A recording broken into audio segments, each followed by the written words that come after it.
देखिए इस वीडियो में हम सेल साइकिल एवं सेल डिसीजन, ठीक है, कोशिका चक्र और कोशिका विभाजन टॉपिक से क्वेश्चन देखेंगे।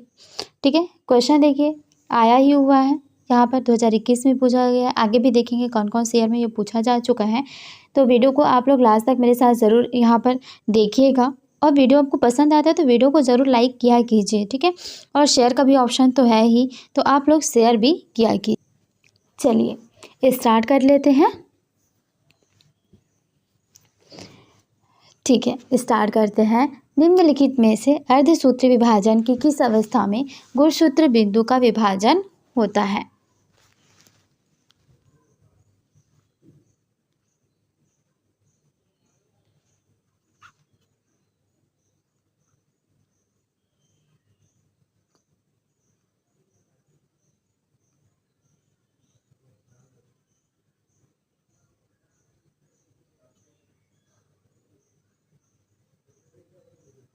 तो यहाँ पर देखिए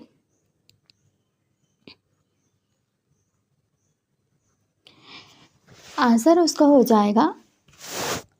अब यहाँ पर देखिए अर्ध निम्नलिखित में से कौन से विभाजन की किस अवस्था में गुणसूत्र विभाजन का होता है?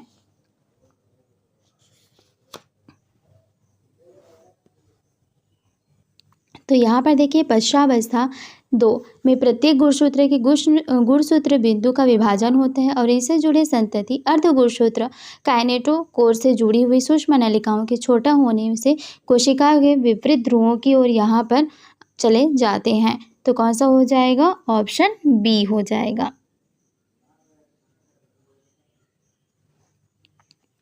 नेक्स्ट है सूत्री 1 को सूत्री 2 के साथ सुमेलित कीजिए, यानी कि आपका यहाँ पर सूची दी हुई, इन सूची को आपस में मैच करना है और नीचे यहाँ पर ऑप्शन दी हुई है उससे इसको लगाना है। तो देखिए यहाँ पर ऑप्शन क्या आएगा इसका, उसको लगाइए।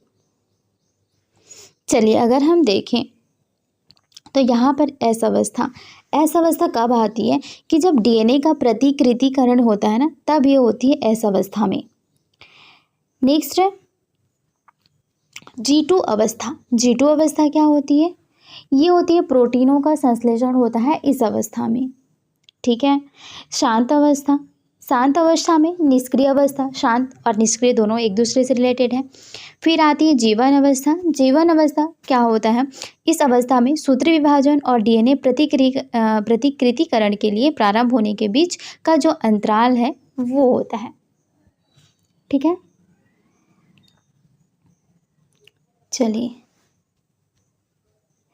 नेक्स्ट यहाँ पर ऑप्शन बी राइट हो गया। अब नेक्स्ट है अर्धसूत्री पूर्वावस्था की कौन सी प्रवस्था का विशिष्ट लक्षण एक्जिमेटा का उपांति भवन है?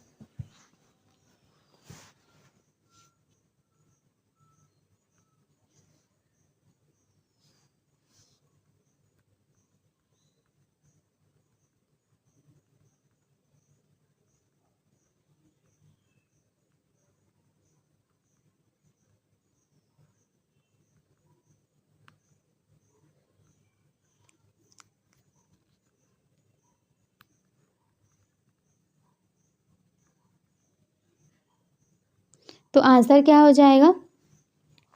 आंसर हो जाएगा इसका पारगति क्रम। ठीक है, तो ऑप्शन बी हो जाएगा इसका। नेक्स्ट है क्वेश्चन है कि तारक केंद्र कब द्विगुणित होता है?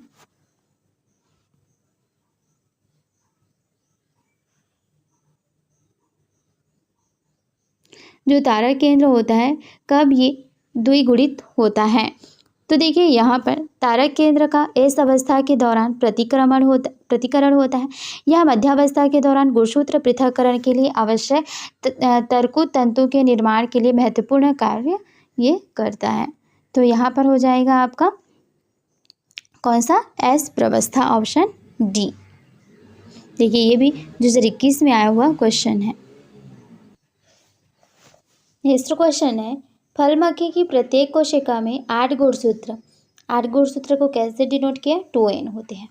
यदि सूत्री विभाजन की अंतरावस्था की जीवन प्रवस्था में गुणसूत्रों की संख्या 8 है, तब इस प्रवस्था के बाद गुणसूत्रों की जो संख्या होगी वो कितनी होगी?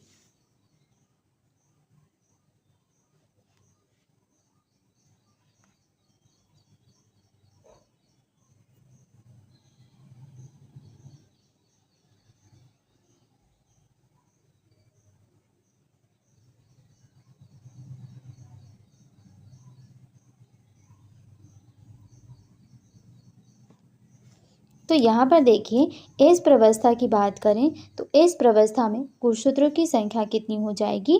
तो वो होगी 8। ठीक है। यहाँ पर देखिए, इस अवस्था में प्रति कोशिका डीएनए की मात्रा दुगुनी होती है और गुणसूत्र संख्या में कोई भी परिवर्तन यहाँ पर नहीं होता है, इसलिए फलमक्खी में गुणसूत्र संख्या समान बनी रहेगी। तो समान बनी रहेगी, इट मीन्स 8। नेक्स्ट है सीनेम प्लोटिनम सम्मिश्र का विघटन होता है।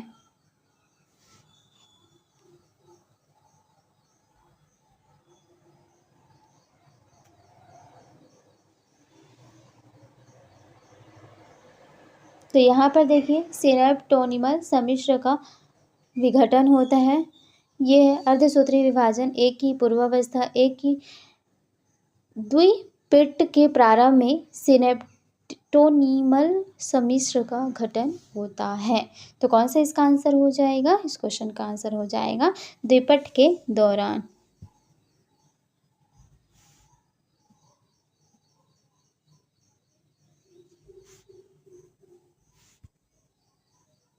नेक्स्ट है अर्धसूत्रीय विभाजन के संदर्भ में निम्नलिखित को सुमेलित कीजिए।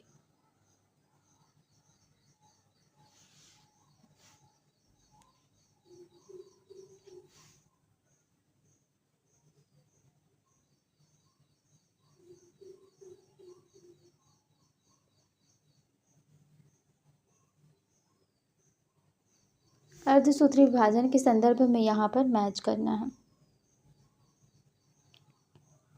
तो ये देखिए, कौन से इसका आंसर हो जाएगा, लगाइए चलिए।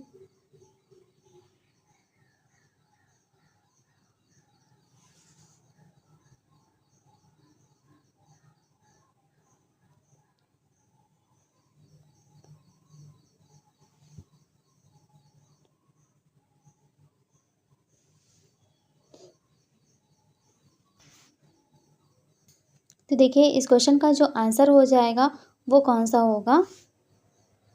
ऑप्शन ए यानी कि देखिए, युग्म पट्ट अवस्था ये होगा सूत्र युग्मन। स्थूल पट्टावस्था ये जाएगा जीन विनिमय। द्विपट्टावस्था किसमें होता है? द्विपट्टावस्था होता है काई एंजियोमेटा। और पारगतिक्रम ये होगा। नेक्स्ट क्वेश्चन है, अंतरावस्था की जीवन प्रवस्था के बारे में सही कथन का चयन करो। तो यहाँ पर देखिए, अंतरावस्था की जीवन प्रवस्था के बारे में यहाँ बताना है कि इसके बारे में जो सही क्या है उसको।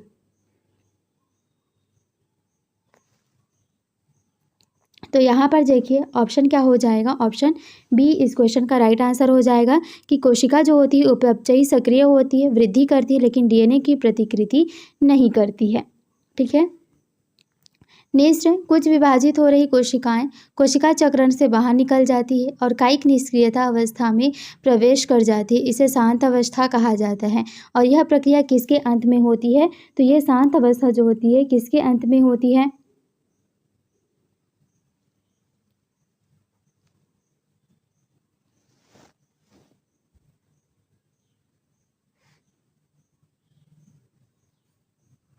तो वो होती है जीवन प्रवस्था के अंत में, यानी कि ऑप्शन ए इस क्वेश्चन का राइट आंसर हो जाएगा।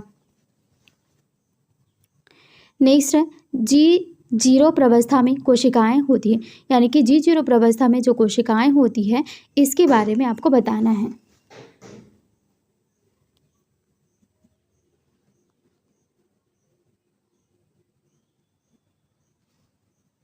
तो यहाँ पर G0 प्रवस्था में जो कोशिकाएं होती है वो कोशिका चक्र से बाहर निकल जाती है। ठीक है। यहाँ पर वयस्क जंतुओं की कुछ कोशिकाएं विभाजन प्रदर्शित नहीं करती है, जैसे एग्जाम्पल हो गए हृदय कोशिका। कुछ अन्य कोशिकाएं भी कभी कभी चोट लगने या कोशिका की मृत्यु के कारण उनकी जगह लेने के लिए ही विभाजन करती है। ऐसी कोशिकाएं जो विभाजन नहीं करती और जीवन प्रवस्था से निकलकर एक निष्क्रिय प्रवस्था में प्रवेश कर जाती है, जिन्हें कोशिका चक्र की शांत प्रवस्था कहा जाता है। नेक्स्ट है कोशिका चक्र की अवस्थाओं का सही क्रम यहाँ पर कौन सा है। इनकी जो स्टेज होती है, कौन सा स्टेज पहले आता है, फिर उसके बाद कौन सा आता है, इसके बारे में जो क्रम है उसको यहाँ पर लगाना है।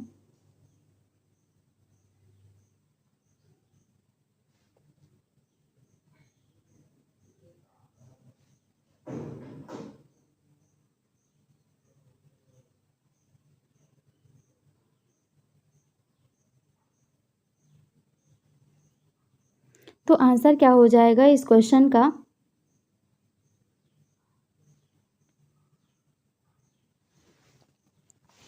वो हो जाएगा आपका ऑप्शन नंबर ए, यानी कि जीवन प्रवस्था आती है, फिर एस अवस्था आती है, G2 अवस्था आती है, फिर मेटावस्था आती है। तो ऑप्शन ए इस क्वेश्चन का राइट आंसर हो जाएगा।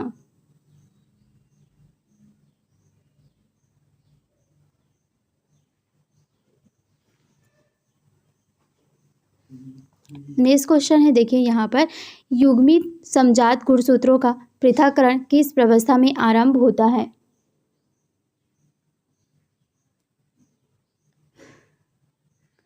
तो आंसर क्या हो जाएगा इस क्वेश्चन का? देखिए डिप्लोटीन यानी कि द्विपट के दौरान न्यूक्लियोप्रोटीन सिनेप्टोनिमल सम्मिश्र का आंशिक विघटन होता है, ठीक है, और समजात गुणसूत्र विनिमय बिंदु के अतिरिक्त एक दूसरे से अलग होने लगते हैं। तो आंसर क्या हो जाएगा? बी इस क्वेश्चन का आंसर हो जाएगा। नेक्स्ट क्वेश्चन है, निम्नलिखित में से कौन सा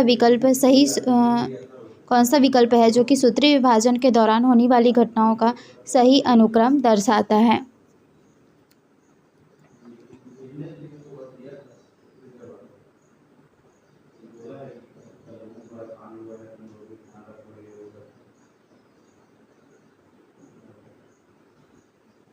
तो आंसर क्या हो जाएगा इस क्वेश्चन का? देखिए संघनन, फिर उसके बाद क्या होगा? केंद्रक झिल्ली का विघटन, फिर मध्य रेखा पर व्यवस्था, फिर होगा गुणसूत्र बिंदु का विभाजन, फिर होगा पृथक्करण और फिर आएगा अंत्यावस्था, यानी कि ऑप्शन बी इस क्वेश्चन का राइट आंसर हो जाएगा।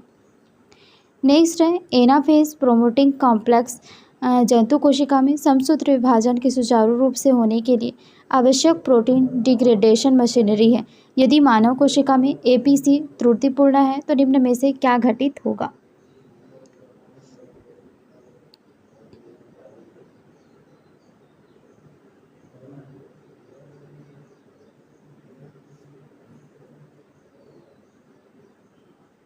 बताइए इस क्वेश्चन का आंसर क्या होगा?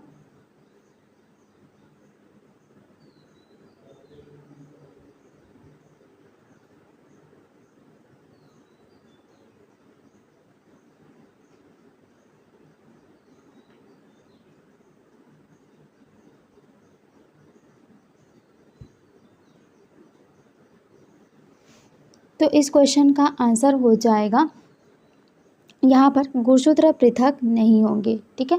समसूत्र विभाजन के इनाफेज के दौरान सिस्टर क्रोमेटिक विपरीत ध्रुवों पर जाते हैं, इसलिए खराब एपीसी गुणसूत्र पृथक्करण का प्रभावित करते हैं। तो यहाँ पर कौन सा हो जाएगा? आंसर हो जाएगा गुणसूत्र पृथक नहीं होते हैं।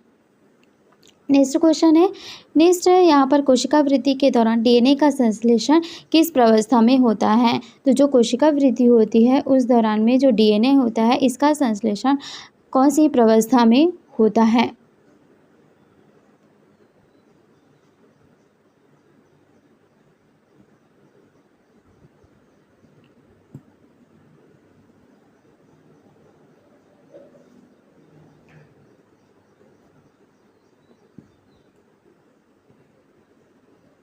तो यहाँ पर जो डीएनए का संश्लेषण होता है, डीएनए का संश्लेषण एस प्रवस्था में होता है, ठीक है। कोशिका चक्र की इस प्रवस्था जो होती है इसमें गुणसूत्रों का रेप्लिकेशन होता है।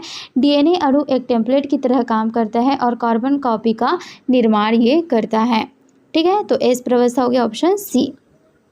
नेक्स्ट है कि जब कोशिका में डीएनए प्रतिकृतियां द्विशाख रुक जाता है तब किस जांच बिंदु को प्रभावी रूप से सक्रिय करना चाहिए।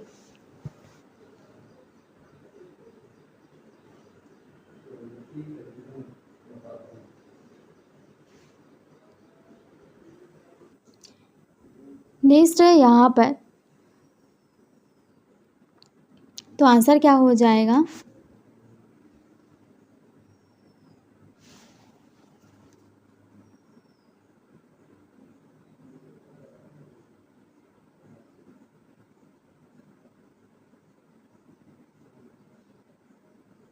आंसर इसका हो जाएगा ऑप्शन डी। ठीक है, ऑप्शन डी हो जाएगा, G2M प्रवस्था में होती है। नेक्स्ट क्वेश्चन है, यहाँ पर देखिए कॉलम मैच करना है। दो कॉलम आपको दी हुई हैं, कॉलम 1 कॉलम 2। तो यहाँ पर मैच कीजिए कौन सा इसका आंसर होगा।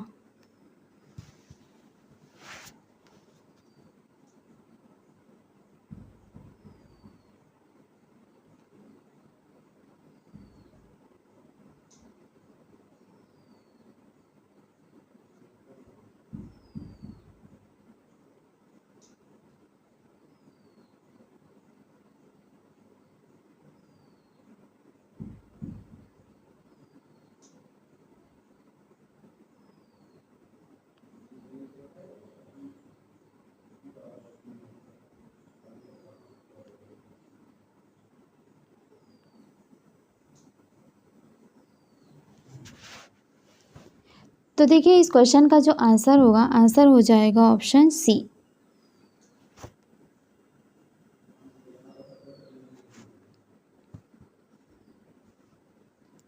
तो ऑप्शन सी इसका सही आंसर होगा। पैकेटीन जो होता है जीन विनिमय होता है। मेटाफेज 1 क्या होता है? मेटाफेज 1 का हो जाएगा आपका गुणसूत्र मध्यवर्ती पट्टी पर व्यवस्थित हो जाते हैं। डायकाइनोसिस क्या हो जाता है? डायकाइनोसिस जो होता है काइज मेटा का समापन। और जाइगोटिन क्या होता है? समजात गुणसूत्रों का युग्मन। नेक्स्ट है, तो कुरूपी तंतु लगते हैं।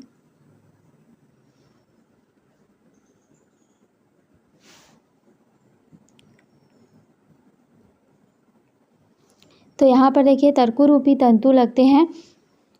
तो ये जो हो जाएगा आपका सेंट्रोमियर की सतह पर छोटी डिस्क नुमा संरचना पाई जाती है जिसे काइनेटोकोर कहा जाता है। और ये संरचनाएं क्रोमोसोम को तर्कु तंतु से जोड़ने के लिए स्थल उपलब्ध कराते हैं जिसे क्रोमोसोम कोशिका के मध्य में आ जाते हैं। तो इस क्वेश्चन का जो आंसर हो जाएगा वो आपका हो जाएगा ऑप्शन डी, गुणसूत्र के काइनेटोकोर पर उपस्थित होते हैं। तो डी। नेक्स्ट क्वेश्चन है, कायिक कोशिकाओं में समसूत्रण के दौरान निम्नलिखित में से कौन सा लक्षण नहीं पाया जाता है। तो देखिए यहाँ पर जो कायिक कोशिकाएं होती हैं, कायिक कोशिकाओं में समसूत्रण के दौरान यहाँ पर क्या होती है, अब समझिए इसको, समजात गुणसूत्र के जोड़े बनने की प्रक्रिया को सिनेप्सिस कहा जाता है। ठीक है, सिनेप्सिस को भी याद रखिएगा। समजात गुणसूत्र होते हैं, इनको जोड़ने की जो प्रोसेस होती है, प्रक्रिया होती है, इसको कहा जाता है सिनेप्सिस। और यह प्रक्रिया अर्धसूत्रीय विभाजन के प्रोफेज 1 की उपप्रवस्था जाइगोटिन में संपन्न होती है। तो इस क्वेश्चन का जो आंसर हो जाएगा वो हो जाएगा सूत्र युग्मन। ठीक है, ऑप्शन बी। नेक्स्ट है, अर्धसूत्री विभाजन में जीन विनिमय किस अवस्था में प्रारंभ होती है। तो जीन विनिमय की बात करें तो कौन सी प्रवस्था में आरंभ होती है, बताइए।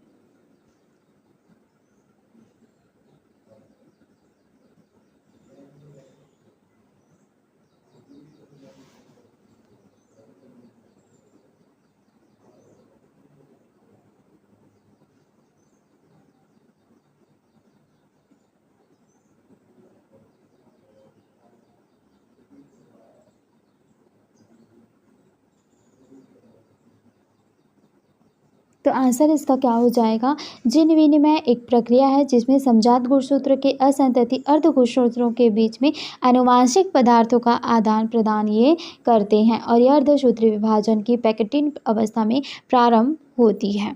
ठीक है, तो आंसर इसका क्या हो जाएगा, स्थूल पट, ऑप्शन सी। नेक्स्ट क्वेश्चन है, अर्धसूत्रीय विभाजन की घटनाओं को सही क्रम में व्यवस्थित कीजिए। अर्धसूत्रीय विभाजन होता है, उसकी सारी जो घटनाएं होती है, प्रोसेस होती है, उसके बारे में इसको क्रम से यहाँ पर लगाना है आपको इनमें से।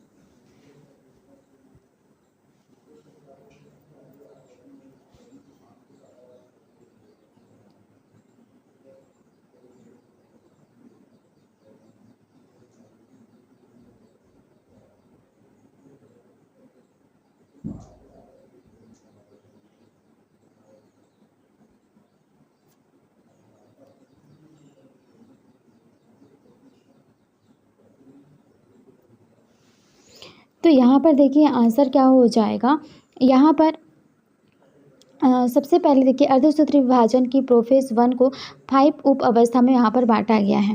मैं पूरा आपको बता रही हूँ, फिर आप यहाँ पर लगा लीजिएगा। सबसे पहला आता है लैप्टोटीन, ठीक है। लैप्टोटीन के बाद आती है जाइगोटीन, जाइगोटीन के बाद आता है पैकेटीन और पैकेटीन के बाद आता है यहाँ पर डिप्लोटीन, डिप्लोटीन के बाद आता है डाइकाइनेसिस। ठीक है, तो अर्धसूत्रीय विभाजन की प्रोफेस 1 को इन 5 भागों में बांटा गया है। अब देखिए आगे, ये तो 5 हो गए। आगे देखिए सिनेप्सिस, सिनेप्सिस के बाद जाइगोट के दौरान समजात गुणसूत्र का युग्मनन होता है। ठीक है, समजात गुणसूत्र का युग्मनन हो गया। फिर होता है क्रोमेटिक भाग का विनिमय, फिर होता है क्रोमेटिक भाग का विनिमय, उसके बाद होता है युग्मन।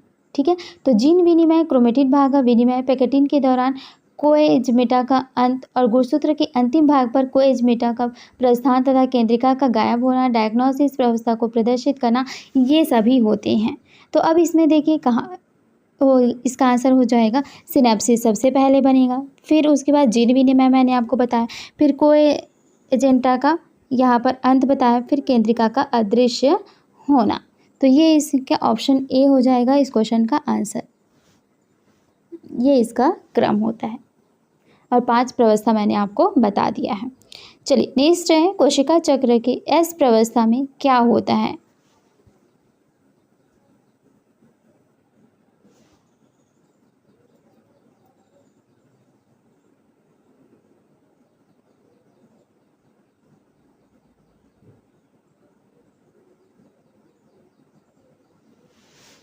तो यहाँ पर देखिए कोशिका चक्र की जो एस प्रवस्था होती है, इस एस प्रवस्था में क्या होता है, प्रत्येक कोशिका में डीएनए की मात्रा जो होती है वो दुगुनी हो जाती है। ठीक, डीएनए की मात्रा जो होती है दुगुनी हो जाती है।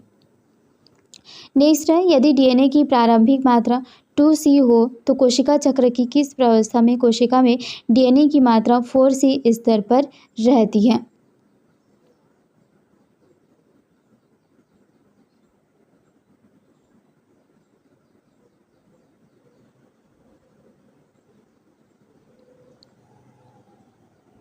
तो यहाँ पर देखिए द्विगुणित कोशिका में जीवन प्रवस्था के दौरान कोशिका वृद्धि होती है। ठीक है, जीवन प्रवस्था के दौरान यहाँ पर क्या होती है, कोशिका की वृद्धि होती है तथा डीएनए संश्लेषण हेतु आवश्यक जो प्रोटीन होते हैं टीआरएनए, एमआरएनए, राइबोसोम तथा एंजाइम का निर्माण होता है। एस प्रवस्था संश्लेषण अवस्था कहलाती है। एस प्रवस्था क्या कहलाती है, संश्लेषण प्रवस्था कहलाती है, जिसमें डीएनए की मात्रा जो होती है वो क्या होती है, दोगुनी हो जाती है। अर्थात एक कोशिका जिसकी जीवन प्रवस्था में डीएनए की प्रारंभिक मात्रा 2C है तो इस प्रवस्था में दोगुनी होकर कितनी हो जाएगी, 4C हो जाएगी। और इस प्रवस्था के बाद G2 प्रवस्था आती है, इसे द्वितीयक वृद्धि प्रवस्था भी कहते हैं। अर्थात G2 प्रवस्था में 4C डीएनए होगा। M प्रवस्था उसे कहते हैं जिसमें डीएनए की मात्रा आधी रह जाती है, यानी कि अब 4C था वो आधी होकर कितनी हो जाएगी, 2C हो जाएगी। तो ये होती है एम प्रवस्था में।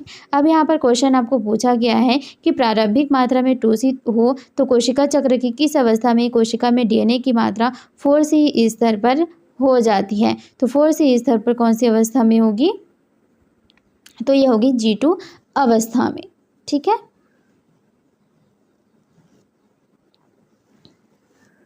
तो ऑप्शन सी यहाँ पर सही आंसर हो जाएगा।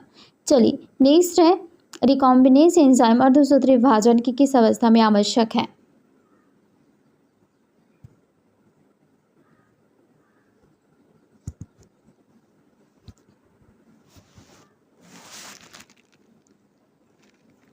तो यहाँ पर देखिए रिकॉम्बिनेज एंजाइम जो होती है अर्धसूत्री विभाजन की किस अवस्था में आवश्यक होती है, तो वो होती है स्थूल पट्ट अवस्था, यानी कि पैकेटिन जो अवस्था होती है इसमें होती है।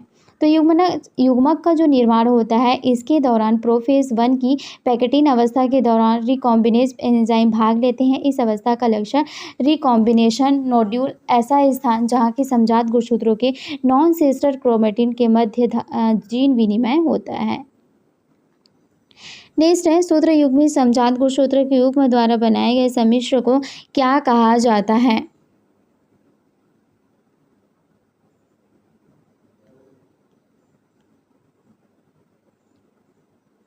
तो क्या हो जाएगा इस क्वेश्चन का आंसर? देखिए यहाँ पर जाइगोटिन अवस्था में गुणसूत्र आपस में जोड़ी बनाना प्रारंभ करते हैं तथा जोड़ने की जो प्रक्रिया होती है वो क्या कहलाती है? सूत्र युग्मन कहलाती है। ऐसे जोड़ीदार गुणसूत्र समजात गुणसूत्र कहे जाते हैं। ठीक है, और तो यहाँ पर देखिए सूत्र युग्मी समजात गुणसूत्र के युग्म द्वारा बनाए गए सम्मिश्र को क्या कहा जाता है? युगली कहा जाता है। युगली का मतलब ही युग्म बनाना हो गया। ठीक है, नेक्स्ट है, चित्र में कोशिका विभाजन की एक अवस्था दर्शाई गई है। अवस्था का सही पहचान कीजिए और उसकी सही विशिष्टता को बताइए कि ऐसा जो विभाजन होता है किस में होता है, इसको आपको बताना है। ये दो ऑप्शन है, फिर हम लोग देखेंगे आगे। इस दो ऑप्शन को पढ़िए फिर देखेंगे नेक्स्ट।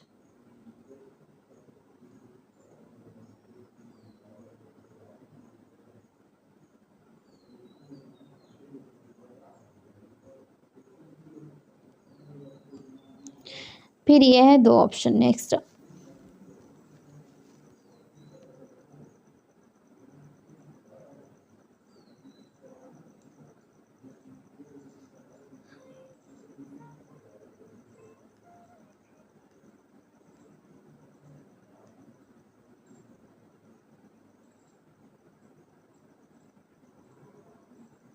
तो आंसर क्या हो जाएगा इस क्वेश्चन का? देखिए डी इस क्वेश्चन का आंसर हो जाएगा। अंत्यावस्था टीलोफेज को बता रही है। एंडोप्लाज्मिक रेटिकुलम और केंद्रिका अभी दोबारा नहीं बने हैं यहाँ पर।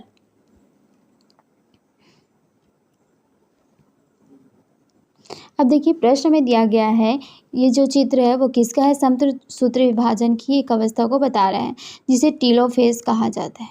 ठीक है, टीलोफेज कहा जाता है।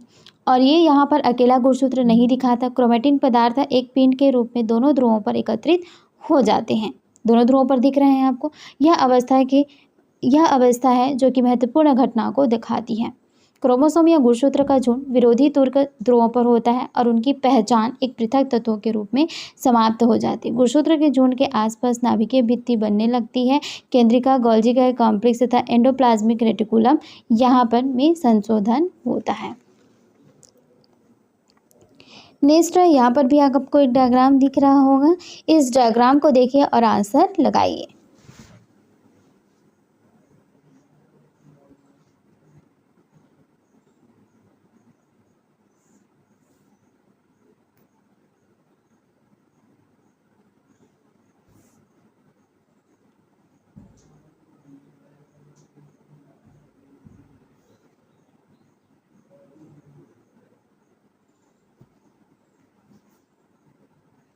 देखिए इस क्वेश्चन का जो आंसर है वो क्या हो जाएगा?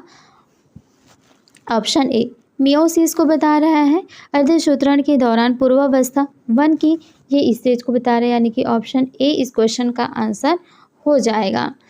तो देखिए यहाँ पर ये जीन विनिमय को दर्शा रहा है। ठीक है, जीन विनिमय कैसा होता है उसको बता रहे हैं, अर्थात दो समजात गुणसूत्रों के मध्य भागों का यहाँ पर आदान प्रदान यहाँ हो रहा है। ठीक है, जीन विनिमय अर्धसूत्री विभाजन का ही गुण होता है जो कि प्रोफेज 1 की पैकेटिन अवस्था के दौरान यहाँ पर ये होता है।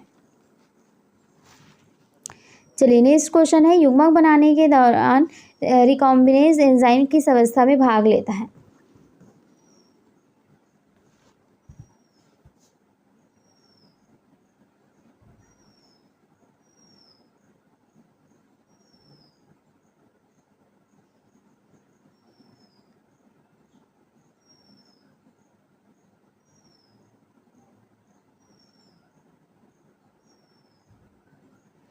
तो इस क्वेश्चन का जो आंसर हो जाएगा वो कौन सा हो जाएगा, पूर्वावस्था 1 की अवस्था होगी। ठीक है, ऑप्शन सी।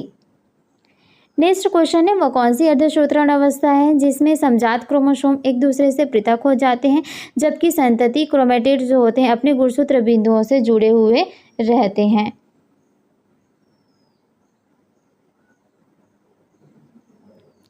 बताइए इस क्वेश्चन का आंसर क्या हो जाएगा।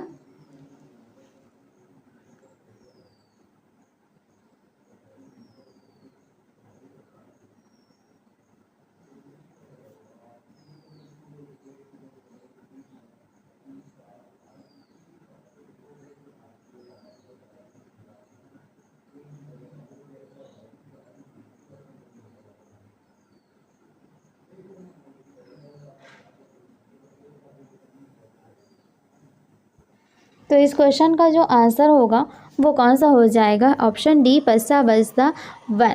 एनाफेज 1 के दौरान प्रत्येक डेट्राइड से गुणसूत्र के 2 क्रोमेटिड एक इकाई के रूप में तर्कों के एक ध्रुव पर गति करते हैं तथा उसके समजात के 2 शेष क्रोमेटिड विरोधी ध्रुवों पर गति जो है वो करते रहते हैं। गुणसूत्र के क्रोमेटिड की अपेक्षा प्रत्येक जोड़े के यहाँ पर समजात गुणसूत्र पृथक हो जाते हैं और इसके परिणाम स्वरूप क्या होता है, आधे गुणसूत्र जो कि अर्ली प्रोफेज में दिखते हैं ये प्रत्येक ध्रुव पर चले जाते हैं। प्रत्येक समजात जोड़े के मात्र तथा पैतृक गुणसूत्र एनाफेज 1 के दौरान अन्य गुणसूत्र में स्वतंत्र रूप से पृथक हो जाते हैं। तो ऑप्शन डी इसका आंसर हो जाएगा। नेक्स्ट है माइटोसिस। माइटोसिस के विषय में जो सही है उसको यहाँ पर ऑप्शन बताना है।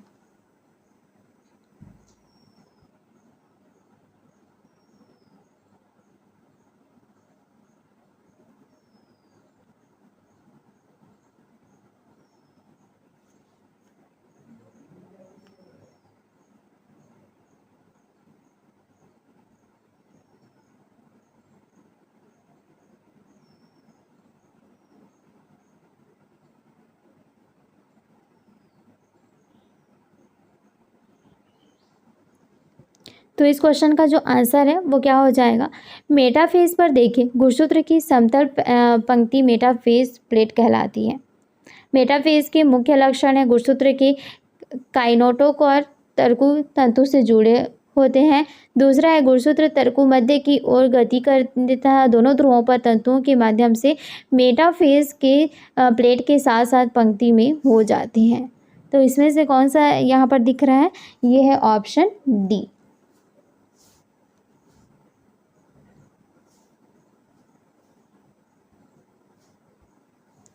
ठीक है, 2 मैंने इनकी गुण बताए जिसमें से एक हमें ऑप्शन में दिख रहा है तो ये हो जाएगा डी।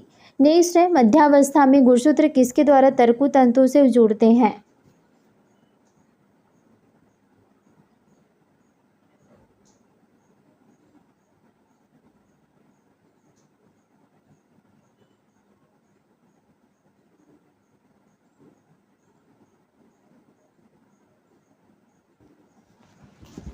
तो इस क्वेश्चन का जो आंसर हो जाएगा वो हो जाएगा काइनेटोकोर द्वारा। ठीक है, ऑप्शन डी।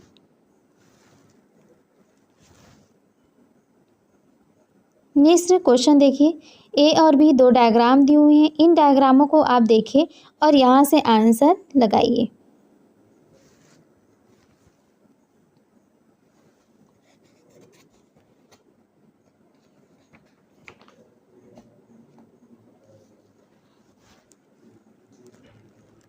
जो ए ऑप्शन है ना वो बाद की एनाफेज को बता रही है और जो बी है वो क्या बता रही है, प्रोफेज अवस्था को बता रही है, यानी कि ऑप्शन बी इस क्वेश्चन का राइट आंसर हो जाएगा। नेक्स्ट है माइटोसिस के दौरान एंडोप्लाज्मिक रेटिकुलम तथा न्यूक्लियोसिस किस अवस्था पर विलीन होने का प्रारंभ कर लेते हैं।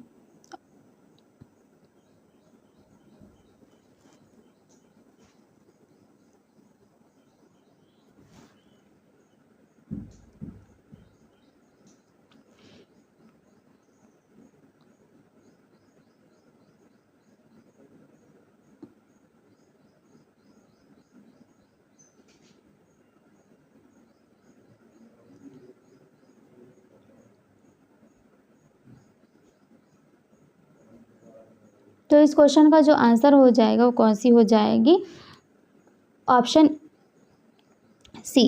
ठीक है, आरंभिक प्रोफेज अवस्था में ऐसा होता है। नेक्स्ट है, यहाँ पर भी देखिए डायग्राम आपको दी हुई है A B C और D। तो यहाँ पर बताया नीचे जा रहा है योजना आरेख में कोशिका चक्र प्रवस्थाएं क्रमबद्ध रूप में बताइए कि निम्नलिखित में से किस अवस्था में कोशिका चक्र की अवस्था सही बताई गई है। कोशिका चक्र की अवस्था बताई गई है, किस अवस्था में सबसे सही बताया गया है। जैसे ऑप्शन में ए में है कोशिका विभाजन, बी में मध्यावस्था, सी में दिया जा रहा है केंद्रक विभाजन और डी में है संश्लेषण प्रवस्था।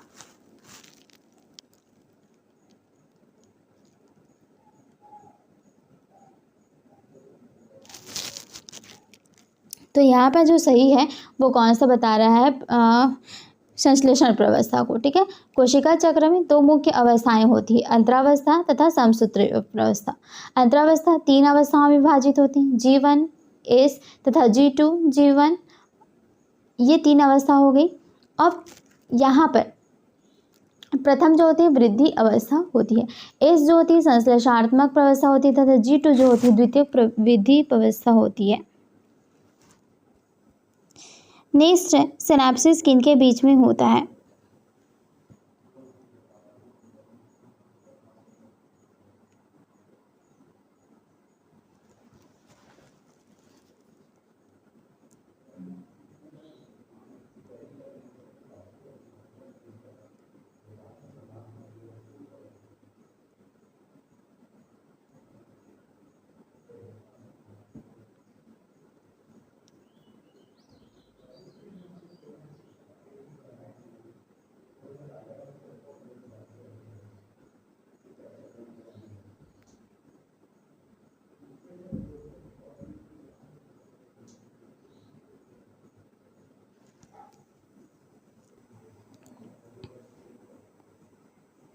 तो इस क्वेश्चन का आंसर जो हो जाएगा वो क्या हो जाएगा, सिनॉप्सिस जो होते हैं, सिनेप्सिस सूत्र युग्मन, ये दो समजात गुणसूत्र के बीच में होते हैं। ठीक है, ये होता है सिनेप्सिस। नेक्स्ट है सुकेंद्रकी कोशिका के भीतर हिस्टोन प्रोटीन का संश्लेषण कोशिका चक्र की किस अवस्था में होता है। बताइए आंसर इसका।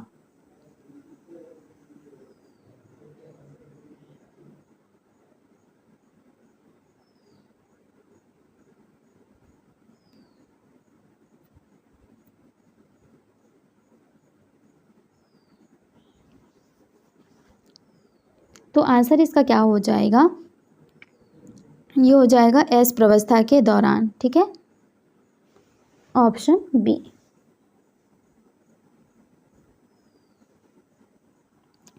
नेक्स्ट क्वेश्चन है, यहाँ पर देखिए दैहिक कोशिका चक्र के दौरान क्या होता है, इसका आंसर बताइए।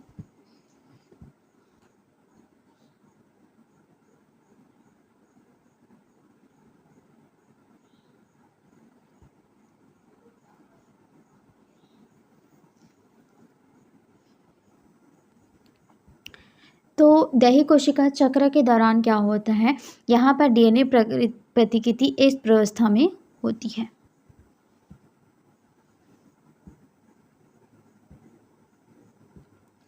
नेक्स्ट है, यदि आपको अपनी कक्षा में प्याज के मूलाग्र प्रदान किए गए हैं और आपसे गुणसूत्रों को गिनने के लिए कहा जाता है तो बताइए ऐसा आप निम्नलिखित में से किस अवस्था में सबसे आसानी से कर सकेंगे।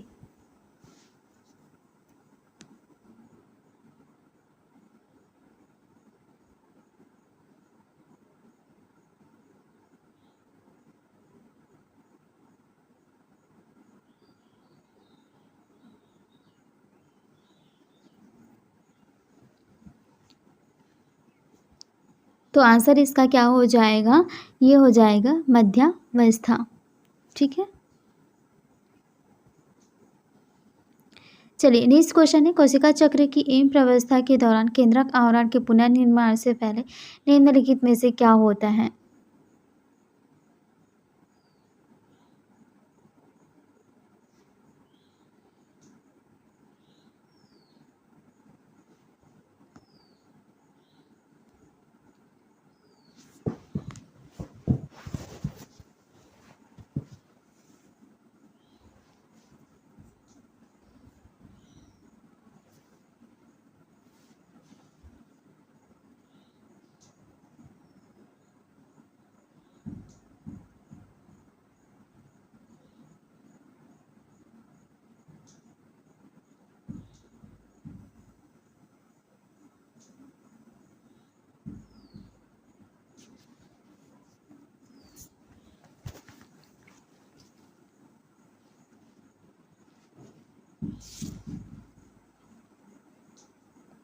तो देखिए यहाँ पर जो आंसर हो जाएगा वो कौन सा हो जाएगा, एम फेज या समसूत्री प्रवस्था वास्तविक विभाजन की प्रवस्था है तथा संकुचन वलय का निर्माण होता है, फ्लेग्मोप्लास्ट का निर्माण होता है नाभिकीय आवरण के संशोधन से पूर्व। तो कौन सा हो जाएगा, संकुचित वलय का बनना और फ्लेग्मोप्लास्ट का बनना। अब नेक्स्ट देखिए 40 नंबर का क्या है, उच्चतर जीवों में अनुवांशिक पुनर्योजन का परिणाम देने वाला विनिमय किनके बीच में होता है, क्रॉसिंग ओवर जो होता है किनके बीच में होता है।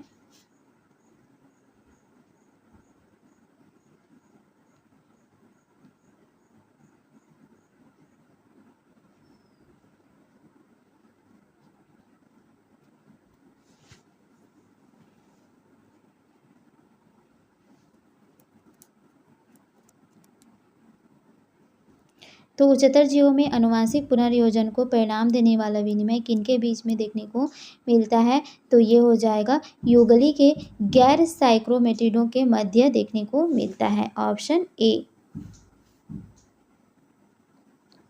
नेक्स्ट है, प्रयोगशाला में माइटोसिस के अध्ययन के लिए सबसे अच्छा जो मटेरियल है वो कौन सा है।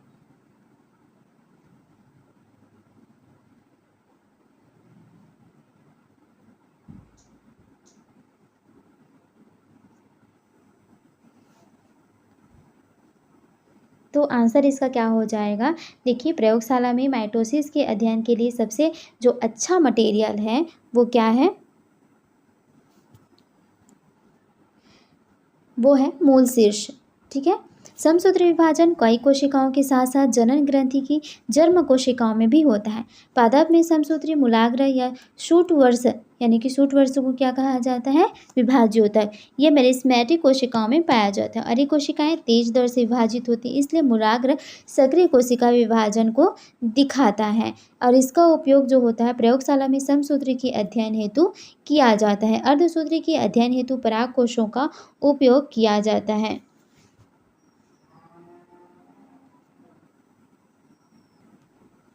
नेक्स्ट है, समसूत्री तर्कु मुख्यतः किस प्रोटीन का बना हुआ होता है, तो यहाँ पर देखिए समसूत्री तर्कु जो होता है ये मुख्यतः यहाँ पर प्रोफेज के दौरान तर्कु तंतु विकसित होना प्रारंभ कर देते हैं। इसके अंतर्गत सूक्ष्म नलिका होती है ये, जो कि ट्यूबलिन प्रोटीन तथा अन्य संबंधित प्रोटीन से निर्मित होती है। ये नाजुक तंतु तारकमय से निकलती हैं और तथा एस्टर का निर्माण करती हैं। तो यहाँ पर आंसर क्या हो जाएगा, ट्यूबुलिन इस क्वेश्चन का आंसर हो जाएगा।